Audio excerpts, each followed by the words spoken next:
Tutorials! Hi there, my name is Kieran. Welcome to Adobe Illustrator. If you're watching this video, you probably have little to no experience with Illustrator, or you're just really bored right now. I'm here to help with both of those. Illustrator is a powerful tool that's been evolving, adding new features, stealing ideas, and absorbing other programs for years. It can do a bazillion different things, and that may be overwhelming to you. Don't be overwhelmed. Don't be overwhelmed! About 90% of my process is using these 5 tools and these 3 windows. I made a bunch of videos going over these tools as quickly as possible so that you can get started on making stuff as soon as possible. Go watch them and then go make stuff. You may be asking yourself, why should I learn this complex nonsense instead of just using Paint? Because Paint sucks. Grow up. You're 7 now.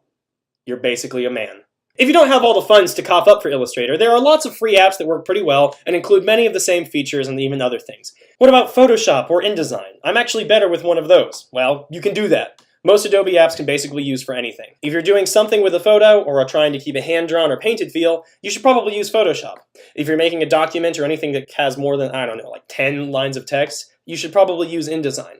But if it's logos, icons, graphics for web, illustrations that look more computer-made, anything you need to scale indefinitely, animations, you should probably go for Illustrator. Or whatever, I don't give a shit. If you've never used a vector art program before, it's going to take some getting used to how things work. Whereas apps like Paint or Photoshop function more like painting on a canvas, I think Illustrator and its buds are more like cutting out pieces of construction paper and arranging them. Everything in Illustrator is an object that has an outline or a path. These paths are defined by deep arcane mathematical geometries that never get pixelated no matter how far you zoom in. This limits you in some ways, but it also allows you to do tons of things that raster graphics can't do. Primarily, it's easy to make a bunch of objects and then change their details later. You can be very detail-oriented about swapping colors, sizes, effects, appearances, transparencies, and bazillions of other nonsensical terms that Adobe uses. That is what makes Illustrator fucking awesome.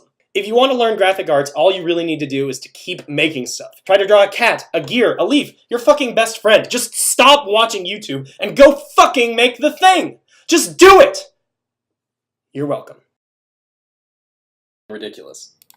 Look at all of these. Also, I think it's incredibly funny that I don't have access to whatever the learn window is. I'm not allowed to learn. I'm trying to teach right now. You know, those are like opposites.